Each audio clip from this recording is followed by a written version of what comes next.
You're listening to Welcome to Eloma, a podcast for highly ambitious dreamers who get shit done. I'm your host, Kiley Peters.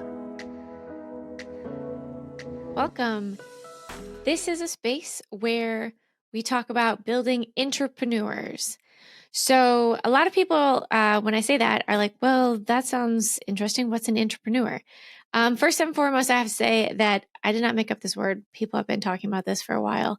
But I'm going to jump in and jump on that bandwagon and carry it hopefully over a finish line. So what is an entrepreneur? No, what is an intrapreneur? There we go. So yes, we help build entrepreneurs, as we all know, but we also are building intrapreneurs. And let's talk about the ROI of building an entrepreneur and what is an intrapreneur. So an intrapreneur at Raina and how we look at this is somebody who adopts an ownership mindset, somebody who's taking calculated risks, innovates, leads with impact, and in our opinion, a people-first approach. Basically, we like to say, because we have such an experience and such a wide depth of experience building entrepreneurs, we're taking a lot of those entrepreneurial skill sets and ownership mindset and bringing those into business and building our leadership teams. So this is something that we are rolling out and we're bringing to the market. But I felt like it was important to talk about the importance of and the ROI of building entrepreneurs to build our businesses, whether it's your business or whether you're an executive leader at another company. We want to be shifting the way people think because the benefits are really far reaching. So let's take a second and talk about the value of building an intrapreneur. So we've seen so many people talk about increased talent retention when we're building people up and we're investing in our talent. We're seeing that turnover is significantly lower. We're seeing increased leadership capabilities, which also means that we're seeing additional in increased critical thinking and problem solving capabilities, which if you are an owner and you are thinking of building your team to be quote unquote entrepreneurs, think about what that would look like for you if you did not need to answer every question. If your leadership team was equipped and had the confidence and had the resources and the mindset to lead the team without you. I mean, that opens up so many opportunities for you to build and create and do new things for the company that, maybe you haven't had time for before. And same thing within an organization. If you are a leader within an organization and you are leading a team, sometimes what happens is we get stuck trying to put out fires left and right, but we don't always have to be the one that puts out the fire. Like somebody else can put out a fire if we arm them with the critical thinking and problem solving skills and the mindset that they can take ownership over it and solve said problem. So when all these things happen, what we see in a business is not only are people happier, they stay longer, they're more engaged, but we also see increased engagement which is staying more engaged, but we see increased engagement, we see increased productivity. And therefore, because we have not increased headcount, but we've seen increased productivity, we're seeing increased profitability. And so I think a part of this too, something that needs to be talked about is when building an intrapreneur, we need to also make sure that we are investing in the human being. Just because somebody is hired and is filling a certain role doesn't mean that we can't take a look at that and understand their strengths and their weaknesses and do our best in aligning that talent so that they're set up for success. So they're set up to feel good about what they're doing versus on a daily basis coming in to work and constantly feeling like they're not performing or they're letting you down because maybe it's just not the right skills alignment. And we're also seeing people increasing sales, being more confident in the upsell, and taking some of the pressure off the owner. As in an entrepreneurial organization, the owner tends to be many times the number one salesperson. which is hard. And many owners don't like being salespeople. So if we can arm our teams with all the knowledge and the power and invest in them in ways that they can start making sales and, I don't know, maybe even paying for themselves, that makes it a lot easier to run a profitable and productive, profitable business that you're not also spending your time and energy focusing on turnover and retention initiatives because you've already made the very conscious effort to just invest in your team, because that's the greatest investment that you can make. So I just finished reading Mike Michalowicz's new book, All In. I love Mike Michalowicz. I love his writing partner, AJ Harper. They're both brilliant. Mike has released so many books, I don't even know how many. But I always take something away from them. And I've read a number of his books. And there's always a bunch of ideas, but there's this one example that he shares in this book. And I think it's very relevant for talking about the power of building intrapreneurs and the power of, we're going to call them A players. So one of the concepts that he talks about in this book is this idea of, like, we call people A, B, and C players. And it's really a fairly antiquated idea. It's also not really nice to your team to say that you've decided to hire them and invest in them, but you're assuming that they're a C-level player. Like, that's not great. Also, it's an opportunity for your leadership team because everybody has the capacity to be an A player. And that's what he talks about in this book. It's just about figuring out how to support them so they can be A players. Now, Mike in this book, All In, he says that he shared a brief conversation with co-founder Kip Tyndall of the Container Store. So the company, the Container Store. So Kip is the co-founder. And Mike is saying in the book that he's running this idea of A players within an organization past Kip. And he was saying that you can quantify it. You can quantify the impact an A player has. And so for this example, what I'm thinking about here is, if we're going to invest in our teams and we're going to build them to be intrapreneurs, we're assuming that they all have the capacity to be A players. So I want you to think about that. Every intrapreneur has the capacity or is already an A player. And your goal should be to build a team chock full of A players. And this is why. So when I first read this, I like to listen to the audiobooks. So I listened to this and I went back and I listened to it multiple times again, just to make sure I had, like, the numbers right and understood what he was talking about. And I have to say that I believe this to be really true. I mean, this has also been my experience in running my business.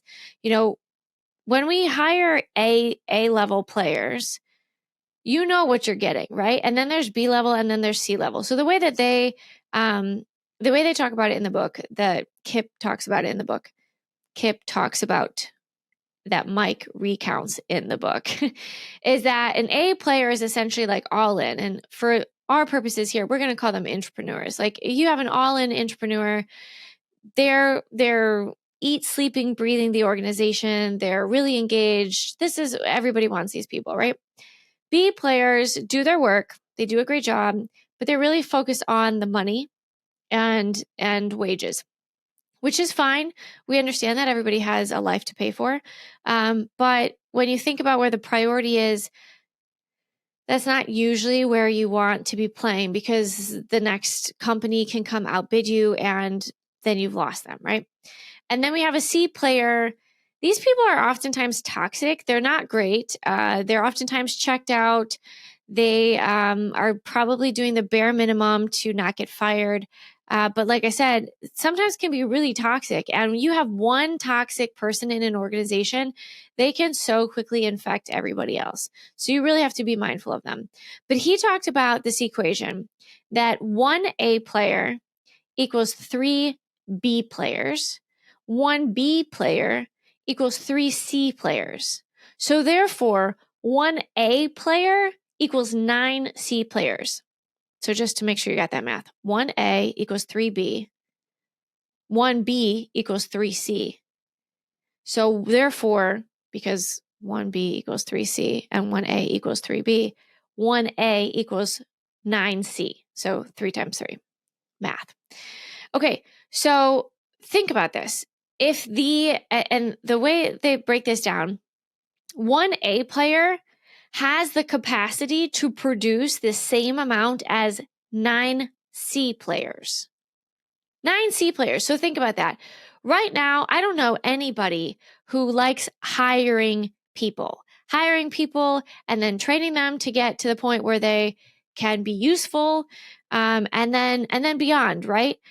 But if we're not taking the time to invest in our A players, then what we're looking at is a quantity versus quality situation. We want quality people, not quantities of people, because just think about this. You have one person who just kills it versus 9 people who are truly problems, right? That opens up liabilities. That's an AHR nightmare. That's a lot of paperwork. That's a lot of reviews. That's just like a lot of time and energy, right? So it's not being very efficient. So they talk about, okay, well, how do we keep these A players? So what Kip apparently said in this conversation to Mike was that he pays his A players at the Container Store at whatever time this conversation happened. He says he recommends paying them 1.5 times the industry average for whatever you're doing, and focus on the production, the output versus the headcount.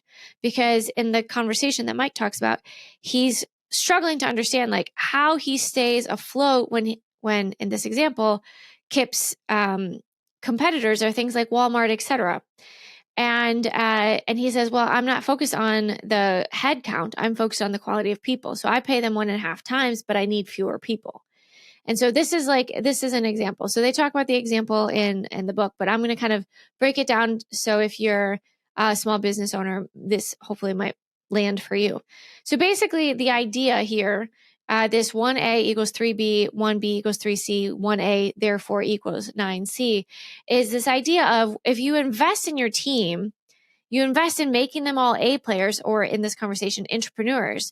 Your team therefore increases production and therefore profitability, so you can build and scale without having to scale headcount, which is amazing and a gift in so many different ways. So here's an example. So let's say you have a small team. Maybe it's super small and it's maybe just you and one other person, right? So you got one A player, and these are just going to be sample numbers. Adjust them however it makes sense for you. So let's say that you have one A player, one A team member, and on average, you're paying them $45 an hour. Let's just say. Now, if you had a B or C player, you might be paying them $25 an hour. Now, you need one A player to equal 3 Bs. We're going to be conservative here. So we could take it all the way and say like 9 Cs, but we're just going to say 3 B or C players. So if you had that, you would be paying 3 B or C players $25 a piece, but you need 3 of them. So it's $75 an hour versus one A player that you're paying $45 an hour. So think about that. That's 40% less in payroll costs and 1/3 the amount of team members to manage. So if we were to take a look at this, say from a salary standpoint, we might be looking at like one A player might be making 75 grand. But if we had 3 B or C players, again, we're being conservative, that'd probably be about $40,000, but our ultimate payroll would be $120,000 versus the $75,000. So just think about this. Like, this is and we're using like salaries and hourly rates just to make it easy to understand. But this is also why I really don't like hourly payments, because I think oftentimes, and it depends on your mindset. Oftentimes we look at people who are quite seasoned and are absolutely A players and intrapreneurs or amazing entrepreneurs or whoever you are. And we toss out a number in terms of like, this is what I'm going to charge you for an hour of my time. And oftentimes people scoff at it.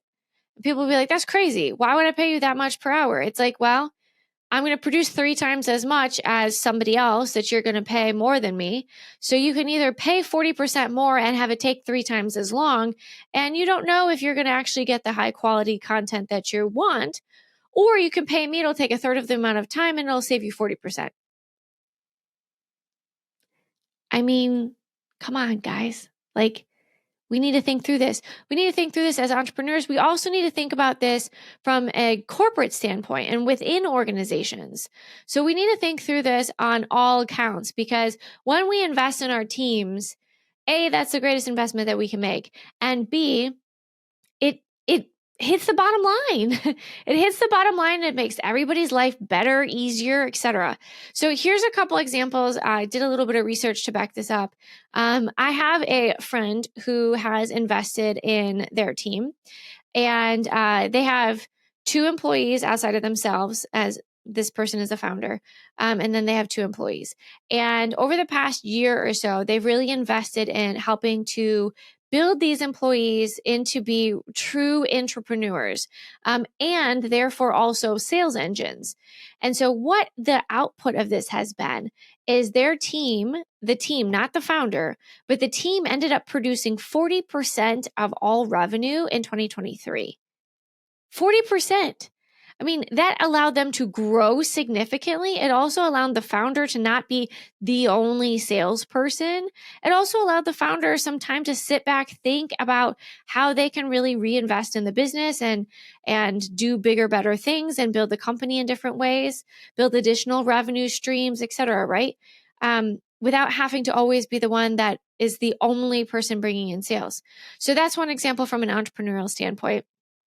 We also did some research and found research that other people did, not taking credit for this. But we found research that said that the opportunities for professional growth and continued development are 2 of the top 3 things that employees are looking for in an employer, with competitive wages being the third. So they're looking for ways that they can continue to grow, and they're looking for continued professional development opportunities. And those are things that will keep them at a company longer than somebody who's not going to help them grow. So again, that's helping with retention rates, right? And then we found another piece of data for you. So authors of the book, Time, Talent, and Energy, as they were writing this book and did some research, they found that investments such as investments in people, like, yes, money is important, wages are important, you need to be fair and just there, but additional ways to invest in people in ways such as like education and training, improved healthcare, and maybe even some less obvious opportunities such as the time and space to even just think and explore new ideas and professional development really paid off. In the research that they did, they found that the top 25% of the companies in their study unlocked 40% more productivity in their workforce by implementing better practices when it comes to time, talent, and energy management. And we talk a lot about energy at Rain 9 as well. There's all kinds of frameworks and matrices, et cetera, and that'll be for another day, another conversation. But we really need to keep an eye on how we are spending our energy and what we are asking of ourselves and of our teams. Because if we're asking people to do things that deplete their energy on a regular basis, A, they're not going to get it done as fast. It's not going to be done as well. And it really drains people. But if we really tap into what drives their energy, how they can be more productive in the work that they do, and align the work that they do with the things that drive their energy, we see things get done in a fraction of the amount of time. We see them get done significantly better. So be really mindful of the energy of your team. All right. So hopefully you're thinking, okay, entrepreneurship, this sounds cool. I don't know how to say or spell this word, but we'll get there. No worries. So we have built an entrepreneur training program at Rain 9. And here are the 6 different things that we believe are really instrumental in building an entrepreneur. Because my guess is you're like, okay, well, this sounds great. Now, what do we do? How do we build them? Right? Well, the number one thing that we believe to be true is it's a choice. It's a choice not only on the owner or the employer's part, but it's a choice that they have to make. You can't force anybody to want to be an entrepreneur. Your best bet is to identify people who are interested and make sure to invest in them. Now, let me step back for just a second, because again, everybody has the opportunity and has the potential and capacity to be an A player, to be an entrepreneur. So I absolutely recommend that you open this up to everybody. But if they don't choose to want to take the next step, I'm not saying ditch them and ignore them, but you have to be ready for them to choose. Like, you have to meet them where they're at. So we believe it's a choice, right? We believe that there's 6 main choices when it comes to building entrepreneurs and for entrepreneurs to step into this role. So first and foremost, they have to choose an ownership mindset. So they have to choose ownership. And oftentimes this is really difficult for people, especially people who are who might thrive on being told what to do, and then they just do that thing, which is great. We need people like that, right? But we have to start to instill an ownership mindset and give them things, even if they're small things, to be an owner of. So there's a lot of research and studies that show that when given ownership of something and trust that they will follow through, people step up. You will be surprised. You know, one of the, this goes so far back, but before I started any of my businesses, I too worked in the corporate space. And I just remember this, this one specific time I had been given an intern. I was still pretty young in my career. This person was obviously very, very young in their career. Loved working with this person. They were great. And I had to step away for like a vacation, or I don't remember what it was. But we had some big stuff going on. And I was like, you know what? I've invested in this person. I think he's going to be great. I need to just trust that I need to trust him. He's going to be great. And I remember coming back and he had just killed it. He had crushed it. And he was surprised with himself. And it was just like this beautiful moment, right? And so just giving people ownership of things, not micromanaging people, giving them the supports and helping them set them up for success is important. The next thing that we believe is true is they have to choose curiosity over judgment. Now, if anybody has watched Ted Lasso or listened to anything I've said, I love Ted Lasso. I really think that I would just be a better human if I watched Ted Lasso every single day. But in one of the episodes, Ted Lasso quotes Walt Whitman, and he talks about the importance of being curious, not judgmental. And I think it's so important, because the moment that we start judging things, the moment that we believe that we have all of the answers and are no longer curious, we kill ideation. We kill innovation. We kill everything. So staying curious over judgmental or staying curious over being judgmental is so important from an entrepreneurial standpoint and an intrapreneurial standpoint.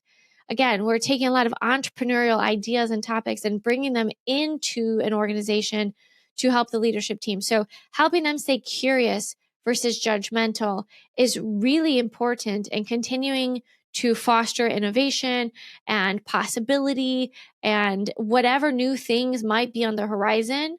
And that leads into the next one. So the third thing that we believe to be true is you have to choose innovation over stagnation. So you have to choose innovation. So often it's easy to just do what's always been working. Like, hey, if it's not broke, don't fix it, right? But if you don't innovate, you're going to fall behind because everyone else is innovating. And I'm not saying, you know, I think it's exhausting to try to keep up with the Joneses or continue to do things just because everybody else is doing them. And in many cases, when that happens, we're looking at our neighbor and we're like, oh, they're doing XYZ. I should do XYZ. That's not innovation. That's just copying. And now you're not ahead of anybody. You're not even ahead of yourself. You're playing catch up, right? So choosing to innovate is choosing to think differently, choosing to address a problem with a new perspective or a new twist, or again, getting curious. Maybe there's research that needs to be done there, but choosing to innovate and do something differently than continue to do what's always worked. Because at some point it's not going to work. And if you haven't been working on increasing and releasing the next thing, then you're going to be significantly behind. The next choice, so choice 4, is collaboration over competition. And again, this, a lot of these things you can chalk up to mindset. Mindset is just like everything. Everything comes down to mindset. But collaboration over competition. So often we see people compete within an organization. We see organizations compete with each other. Ugh. Like, who's really winning? Who's really winning? The reality is, if we can get really clear on who we are and what we do and the problems we solve and who we solve them for, it makes it really easy to say, well, that's not my lane, bro. Somebody else can run that lane, and that's okay. When we choose to take ownership of our space, it makes it a lot easier to collaborate and not have to worry about competition. And I say that also from an internal standpoint. We want to make sure that our teams are not competing with each other, that they're not trying to throw one another under the bus purely because maybe they don't have all the information, they don't have the communication structure, they don't have an infrastructure in place to help support cross team and cross department functionality. But we want to choose collaboration. We want to get curious and figure out how we can collaborate, because that's really when we can tap into everybody's strengths and we can start to build new things. The fifth one is we want to choose influence over maintenance. So again, it's easy to stay status quo, right? But we want to choose influence. And I can't tell you how many organizations I've spoken with recently that are so focused on trying to help their team become more influential. And it's like, okay, well, that's interesting. Tell me more. Like, what is the goal in trying to increase the amount of influence that your team has? And it's multiple things, right? One, you want to create influence. No leader, you can't lead if you're not influential. You can't. Nobody will follow you. And that's the very definition of a leader, right? So you have to be able to influence in order to lead. And you have to be able to influence in order to sell. You have to be able to influence in order to understand and market and reframe opportunities. So influence goes really far when it comes to pushing that needle, when it comes to stepping up as a leader, when it comes to really taking true ownership, when it comes to selling and upselling and launching new revenue streams. Like, finding the opportunities to help your team gain influence are huge and very far reaching. And then the last one, step 6, or choice 6, I should say, is choose progress over perfection. I will admit I am a self-proclaimed recovering perfectionist. So I'm not here to shame anybody because it's hard, right? We want to make sure we do our best work and we put the best stuff forward. But we're human. And oftentimes, if we focus so much on perfection, we fail to get just about anything done. And so focusing to choose progress over perfection is really important, because it also gives us the opportunity to iterate. Like, I don't even need to talk about all of the business books that are out there talking about the importance of, the minimum viable product. How can we get this concept, this idea out to market in the minimal viable way, so we can see if there's any interest, so we can see if we're on the mark, so we can see how we need to change things. And then we focus on progress, and we ask for feedback. We stay curious. We stay open-minded so we can make it better. There's no way to get to perfection if we don't go through progress. And oftentimes, if we focus on, we're going to skip all these steps and we're going to land straight on perfection, we've usually missed the mark entirely. Because we've operated in a silo, we've operated without collaboration, we've operated without curiosity, we've operated without influence, or without going to your target audience and doing said research, right? So progress over perfection is really important. So again, I'll recap those. Choose an ownership mindset, choose curiosity over judgment, choose innovation over stagnation, choose collaboration over competition, choose influence over maintenance, and choose progress over perfection. Now, if anything I'm saying right now sounds appealing and has tickled your fancy and you are curious and have questions, I'm excited to share that Ray 9 will be offering these opportunities. So we're bringing Intrapreneur Training Program to the masses. And we are doing this in a number of different ways. So we have introductory workshops, we have in-person workshop series, and we also have customized programs that include group coaching and online education in collaboration with in-person workshops. Because the reality is, to see true change in people, for any coaches listening, you'll understand this. But to see change, I mean, yes, we can see a lot of impact if we come in and we do one workshop and people have new ideas and they walk away with that, right? But when we really see change is over time. And so giving people that time in between this workshop series is really important to allow them the opportunity to implement some of the things that they're learning, to take action on some of the things they're learning, to ask really good questions about some of the things they're learning. And then when you couple that with additional group coaching, additional content and online education, there's a lot of transformation that happens there. And that's when we really start to see people step into entrepreneurship and take ownership and leadership within their role. So if anything I'm saying sounds of interest, please reach out. You can learn more at RixITP, that's RixITP.com. You can reach out to me directly. My email is Kiley, Kiley, at rain9.com, RAYNEIX.com. 9 is the Roman numeral 9, not the number 9. And set up some time to chat. I'm really excited about this program. We've seen amazing things happen for people and really want to start this movement because it also very much ties to our MO of we need to make business personal.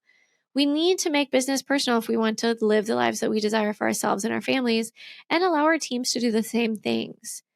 I mean, that's the best way we can invest in them. And ultimately, when we invest in our people, we're going to see a stronger bottom line, stronger profitability, stronger productivity, stronger retention rates, et cetera, for our companies. We make everybody's lives a little bit easier, a little bit better, and make more money and hopefully have more joy in the process, less stress. So that's all I have for you right now in terms of entrepreneurship. If you like what you're hearing, don't forget to sign up for our newsletter at rixnewsletter.com. We'll send that out so you don't miss anything. And then check out more about the Intrapreneur Training Program at RixITP.com. Alrighty.